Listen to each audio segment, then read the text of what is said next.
capítulo 5, verso 16. Dice la Biblia, aprovechando bien el tiempo, porque los días son malos. Vamos a leerlo de nuevo. Aprovechando bien el tiempo, porque los días son malos. Vamos a orar. Padre nuestro, una vez más te damos gracias por tu palabra, que es verdad, tu palabra que es vida, tu palabra que es luz para nosotros. Oramos esta noche, Señor, que esta palabra ilumine los corazones nuestros y nos dé tu gracia en el nombre de Jesucristo. Amén y amén. Podemos sentarnos.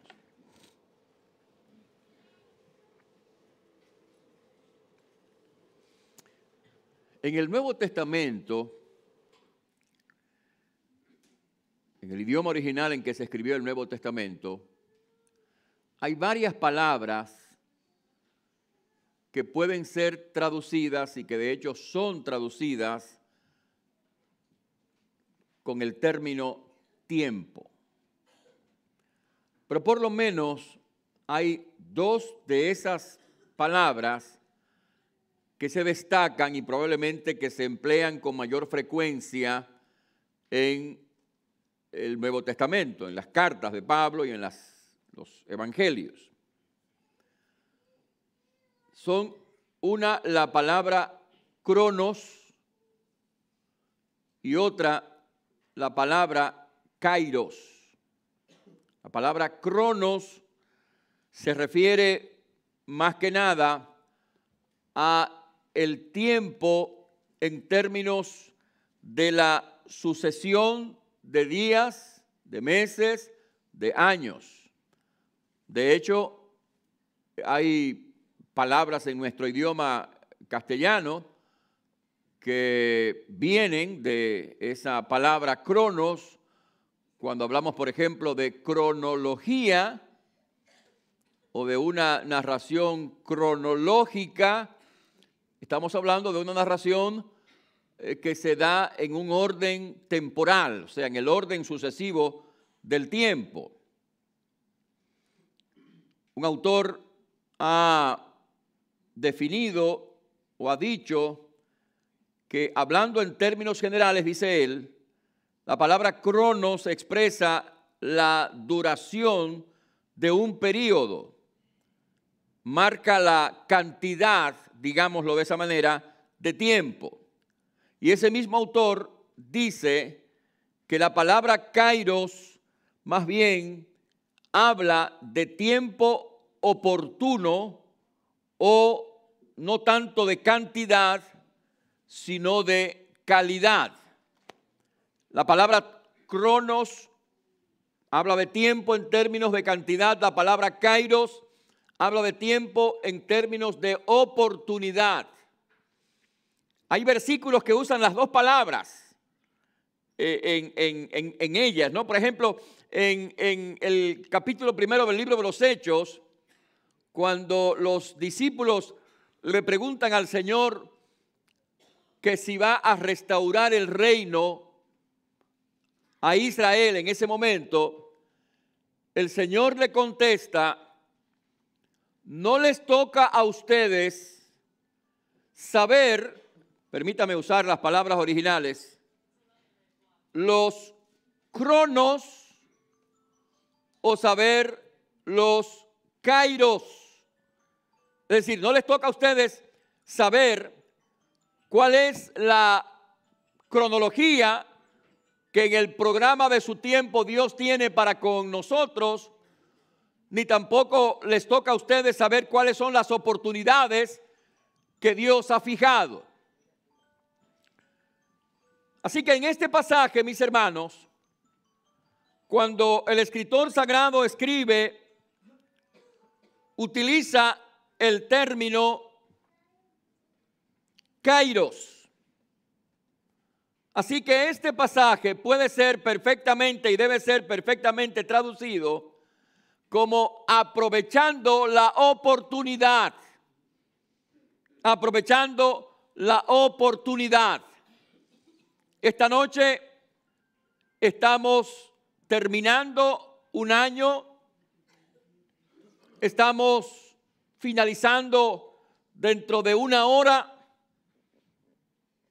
este año 2019 con todos sus eventos, con todas sus actividades.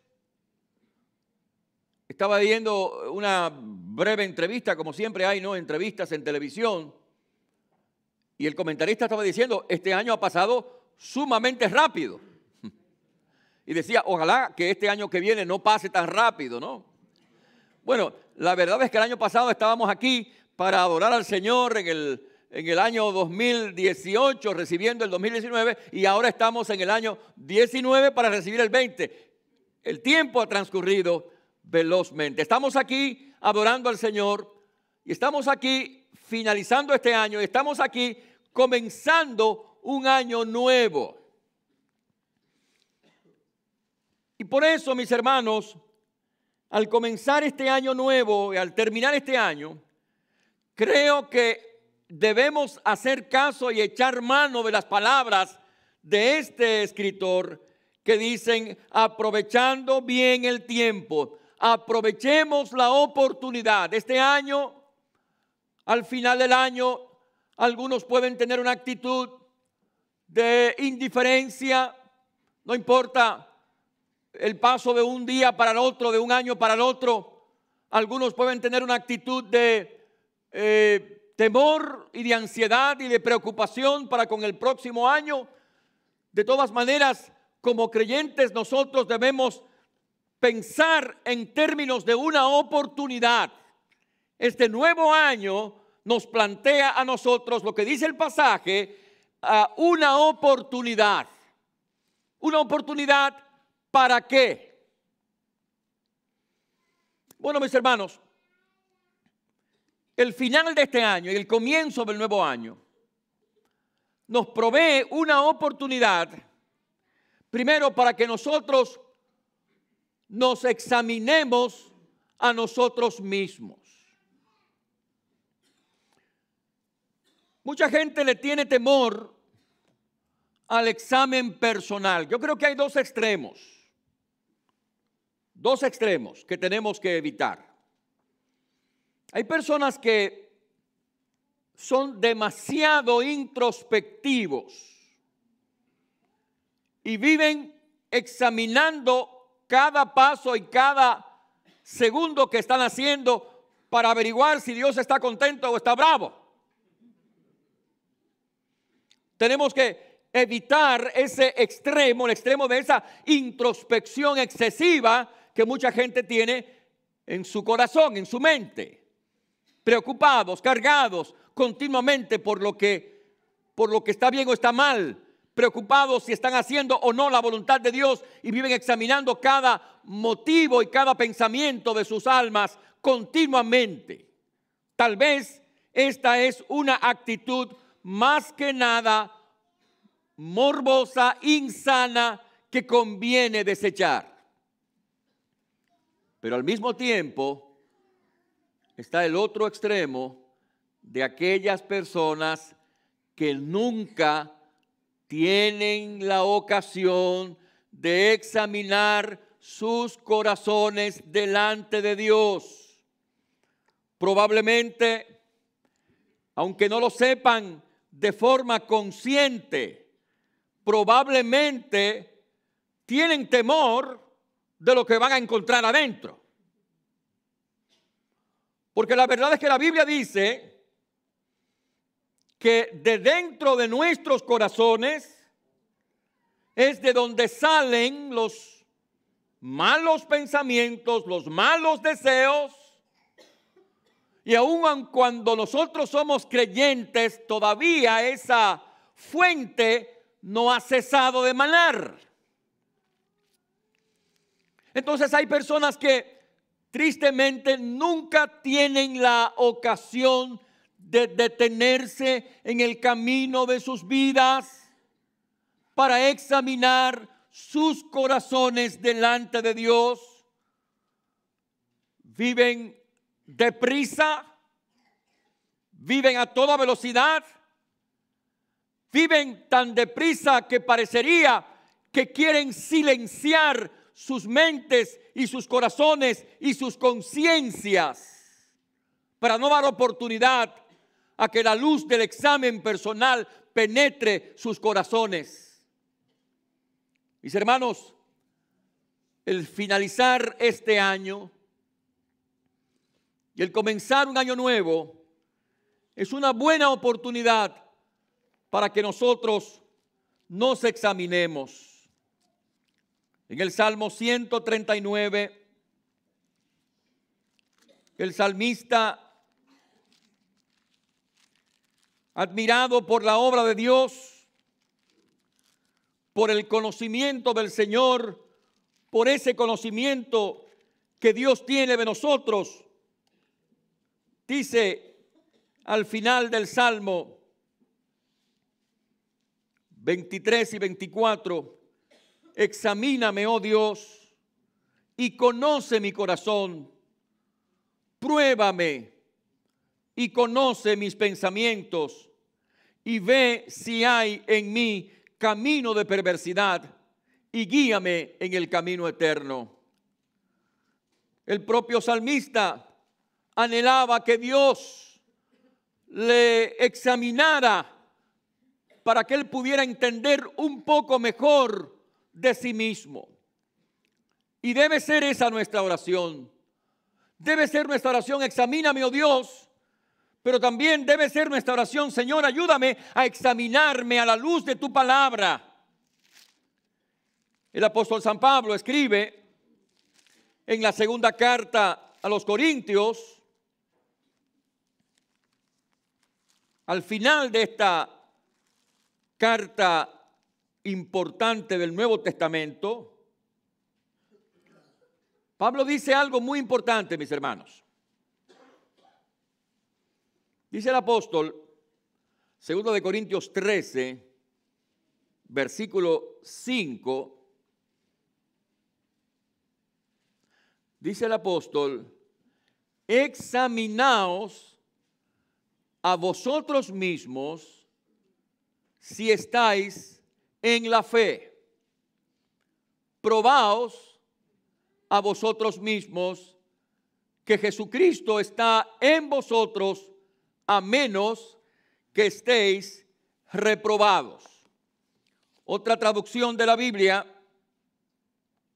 en este pasaje traduce diciendo, examínense para saber si su fe es genuina. Examínense para saber si vuestra fe, si la fe suya es realmente auténtica. Examínense para que puedan pensar en su profesión de fe. Examínense para que puedan evaluar su condición de cristianos. Examínense para que puedan aquilatar su verdadera dedicación a Dios. Examínense para que puedan averiguar, escúchame, cuál es la calidad de tu vida cristiana. Examínate para que puedas averiguar si tú caminas realmente con el Señor o si simplemente estás viviendo un juego de religiosidad y de aparente piedad. Examina tu corazón esta noche. Es cierto que nosotros predicamos y afirmamos la doctrina de la seguridad de la salvación. Sin embargo, no es menos cierto que ninguno de nosotros, a pesar de esa verdad, debe dar por sentado las cosas sin antes hacer una verdadera evaluación de su vida. Si a nosotros nos ocurriera como a Belsasar, a quien el Señor lo pesó en la balanza ¿qué pasaría? ¿Tendríamos nosotros suficiente peso como para pasar la prueba? ¿O seríamos nosotros, como dice la palabra de Dios de Belsasar, o seríamos nosotros hallados faltos?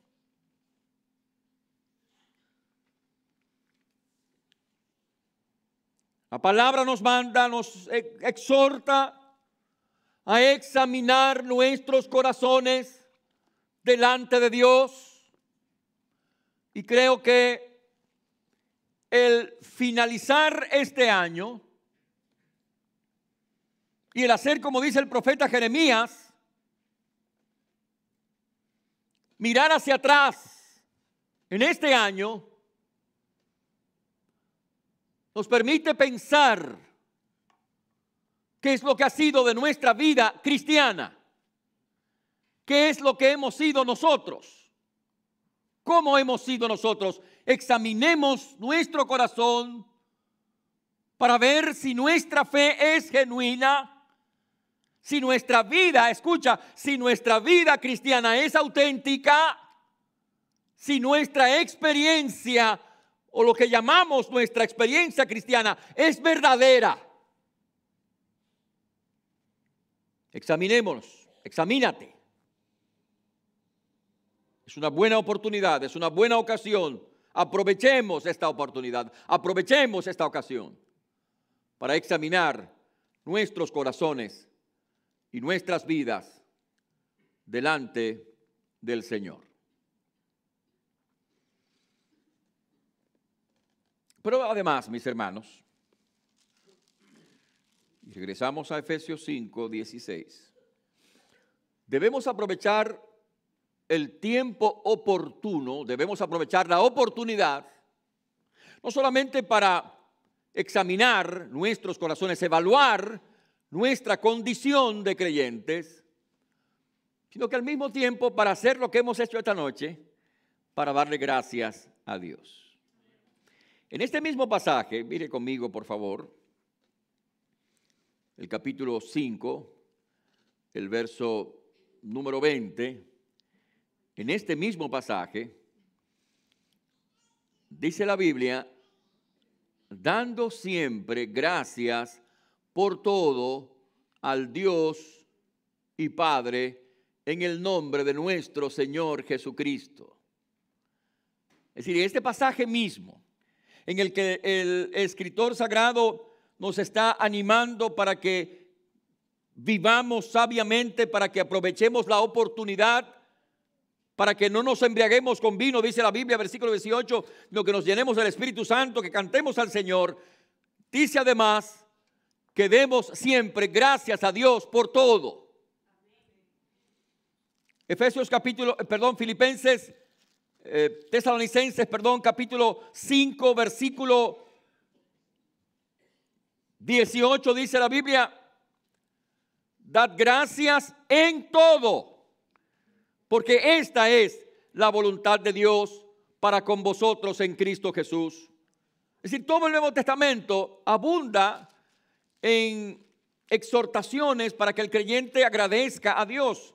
Colosenses, cuando Pablo está pidiendo a los creyentes que oren, dice la Biblia, perseverad en la oración, velando en ella con acción de gracias.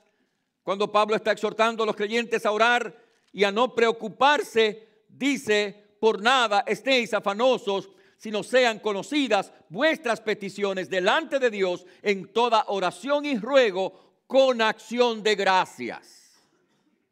Entonces, al finalizar este año, mis hermanos, qué bueno ha sido y qué bueno seguirá siendo que al final de este año y al comienzo del año que estamos por empezar, miremos hacia atrás y demos gracias a Dios.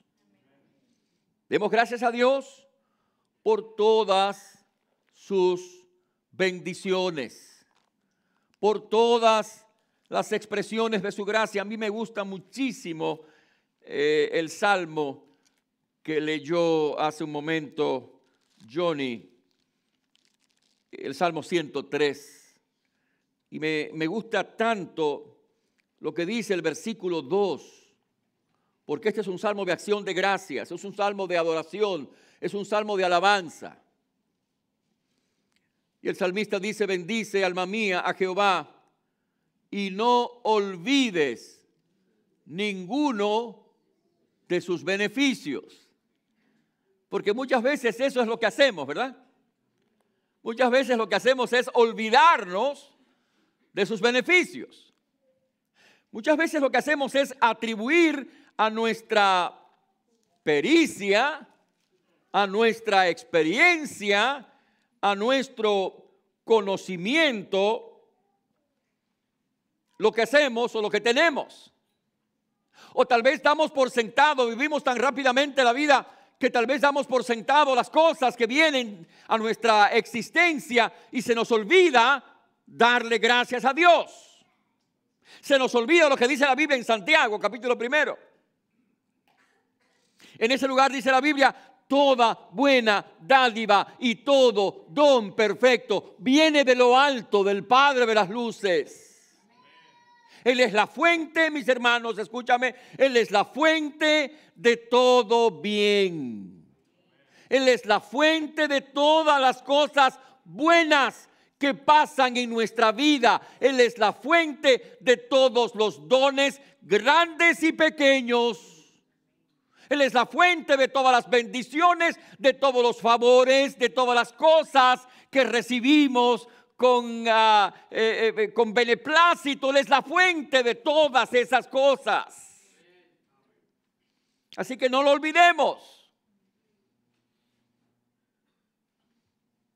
El escritor sagrado en el Antiguo Testamento, Deuteronomio capítulo 8, le advierte al pueblo, búsquelo ahí conmigo, le advierte al pueblo.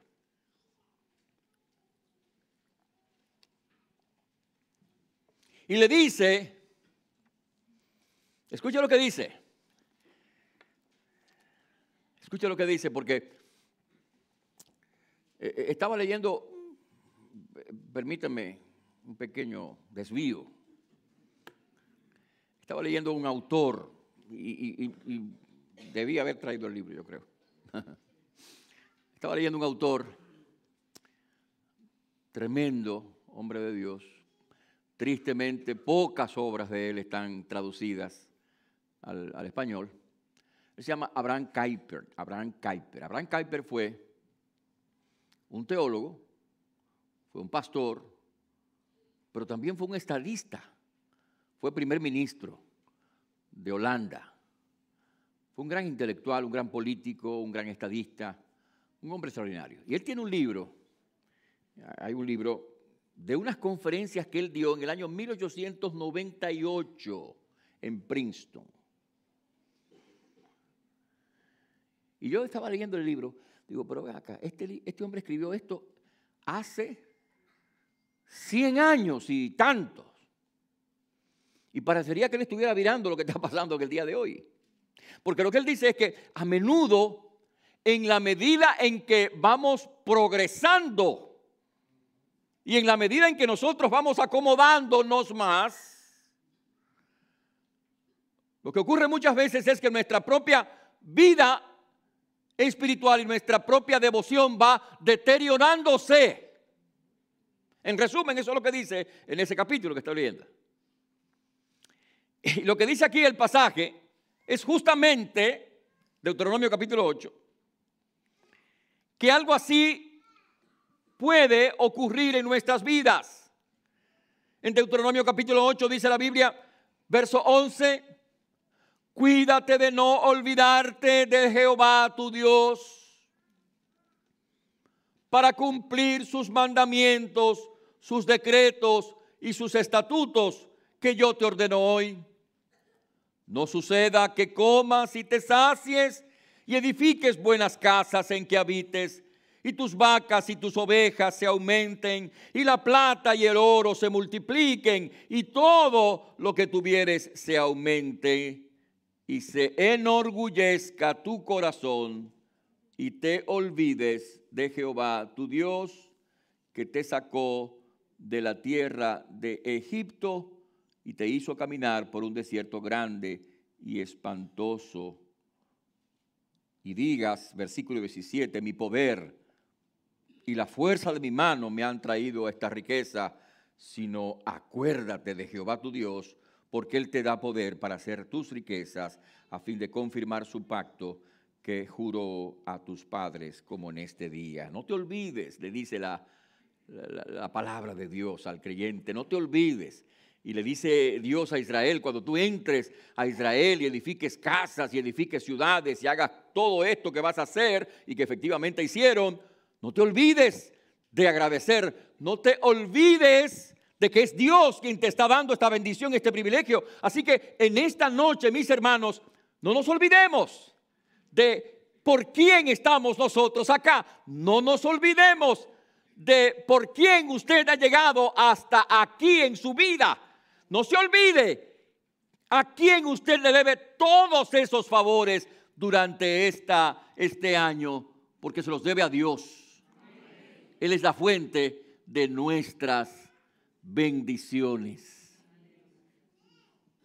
Y como creyentes, no solamente tenemos que reconocer que el Señor es la fuente de nuestras bendiciones materiales, sino ante todas las cosas y por sobre todas las cosas, que el Señor es la fuente de nuestras bendiciones espirituales, que son las más importantes a final de cuentas, ¿verdad?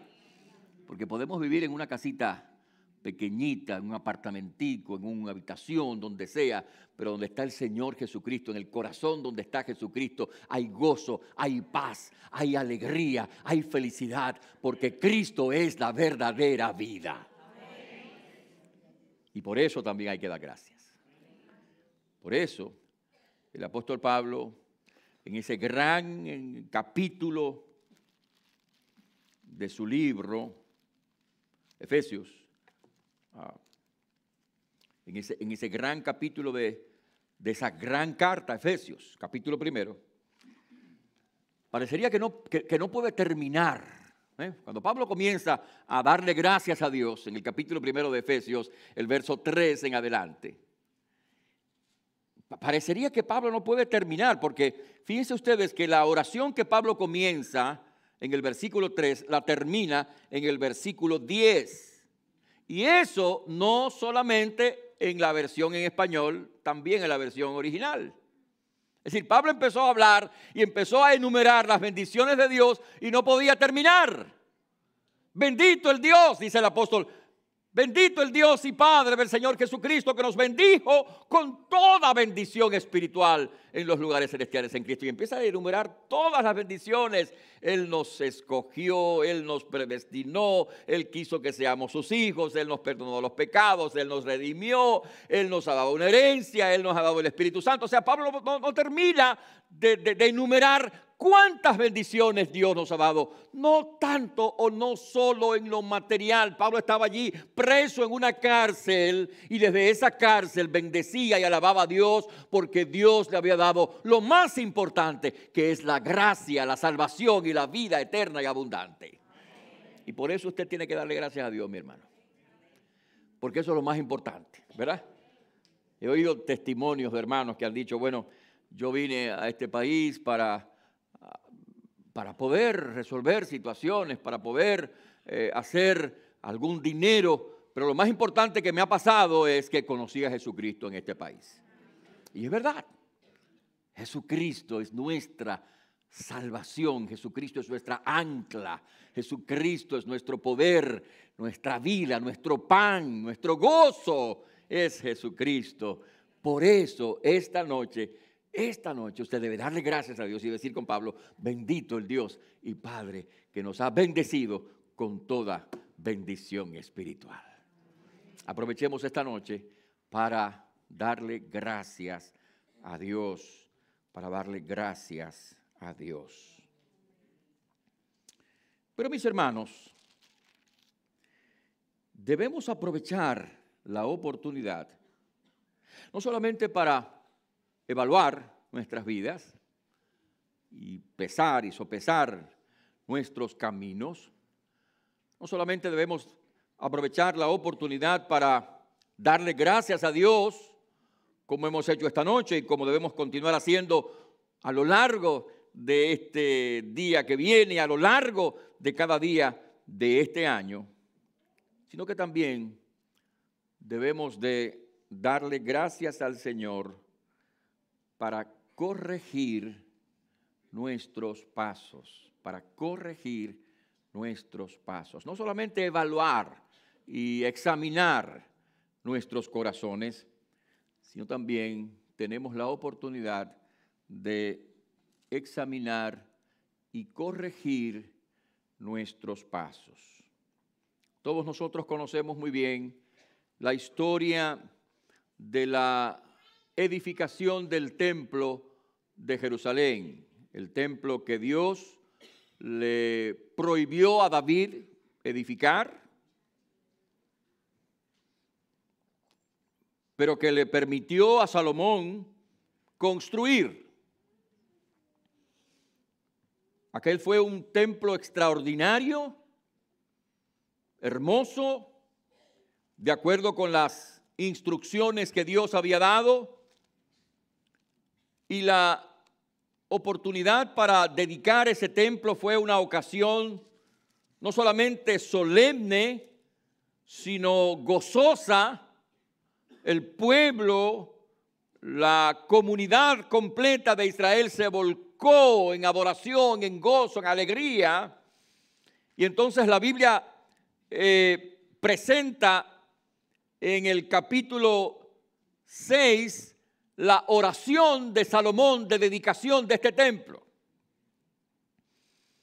Y después que Salomón terminó de orar, después que Salomón terminó la oración y dedicó el templo y la gente regresó a sus hogares, Dios le apareció para responderle a sus clamores.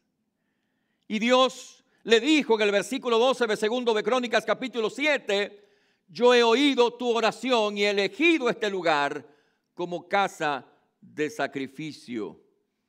Si yo cerrare los cielos para que no haya lluvia, y si mandare la langosta para que consuma la tierra, o si enviare pestilencia a mi pueblo, escuche lo que dice la Biblia en este versículo siguiente, que usted conoce muy bien.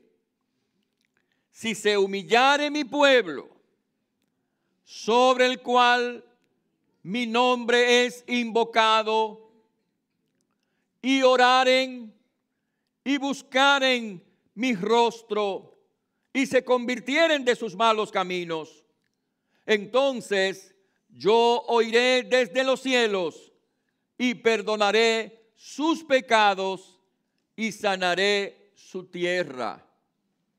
Dios le había dicho al pueblo que si ocurriera que por causa de los pecados del pueblo Dios enviara juicio, pero si el pueblo se humilla, le dice el Señor, si el pueblo se humilla, si el pueblo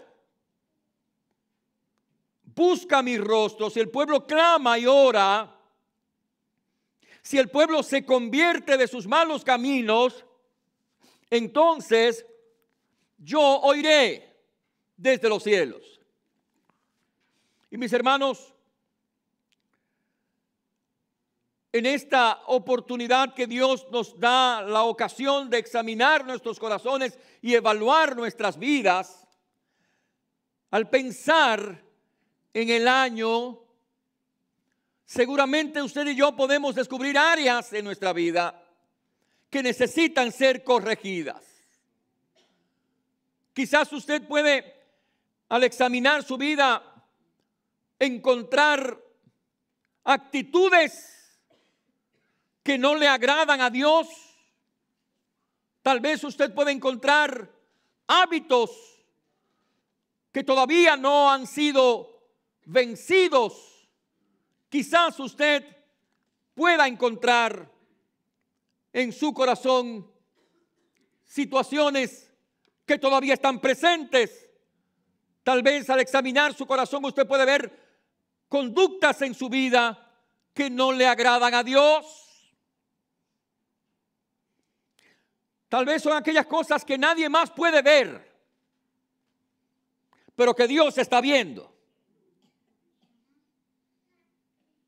Tal vez son aquellas cosas que la gente no conoce de usted, pero que Dios las conoce. Es hora de que nosotros descubramos nuestro corazón delante de Dios y confesemos al Señor nuestros pecados y nuestras iniquidades y nos volvamos hacia Él. Noten que dice la palabra, y se convirtieren de sus malos caminos. Muchas veces nosotros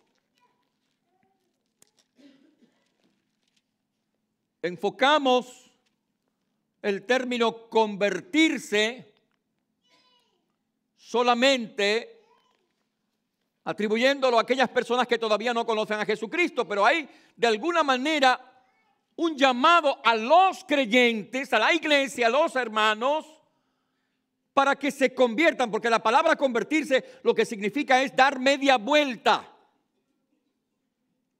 Y dar media vuelta implica arrepentimiento.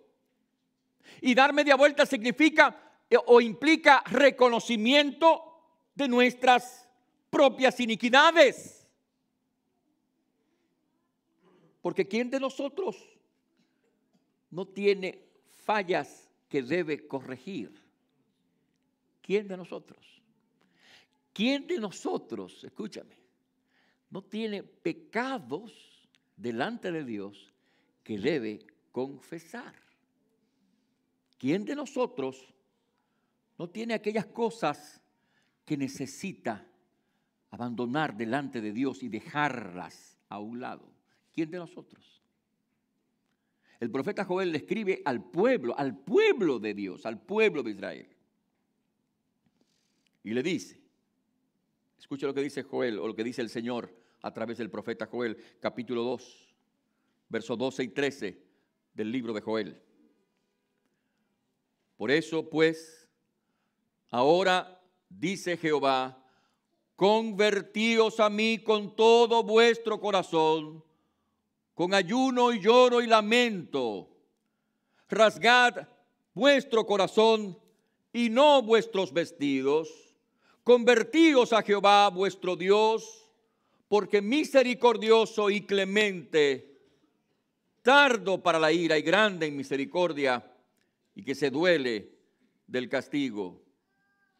Conviértanse, dice el Señor, a su pueblo. Rasguen no sus vestidos, sino sus corazones. Así que la experiencia de la conversión a la que alude este pasaje, o el arrepentimiento al que hace referencia a este texto, muchas veces puede ser una experiencia dolorosa.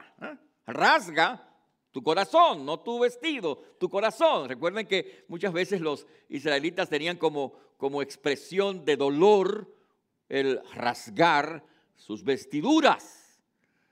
Y el Señor le dice, no son las vestiduras que hay que rasgar, es el corazón. Porque el dolor que debe experimentar usted por medio de la confesión y el arrepentimiento no debe desecharlo.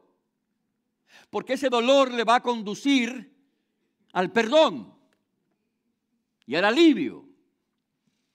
Los promotores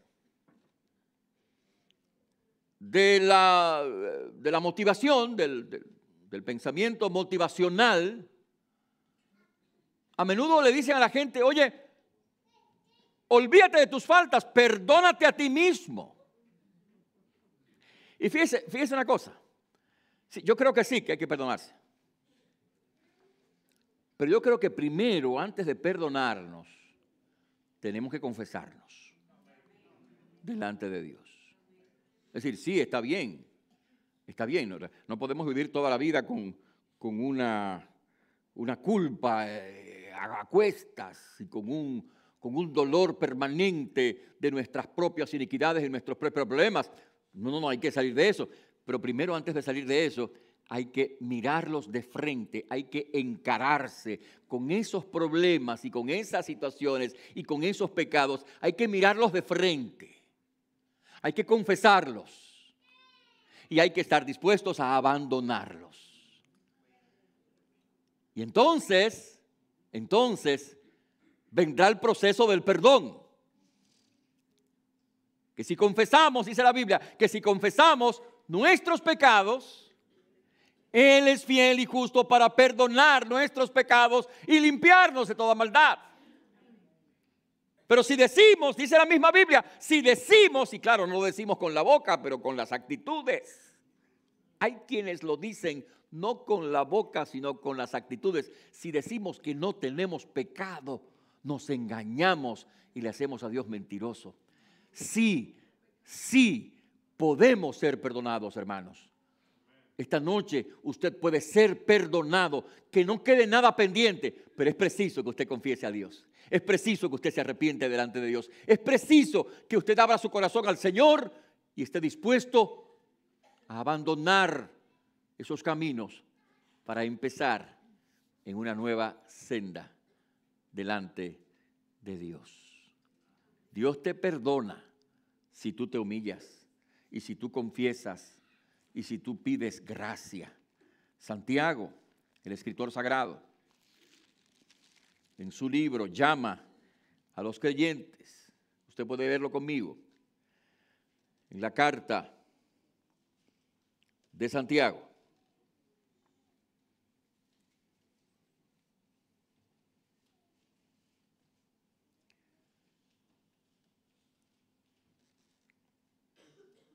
Al final de esta carta,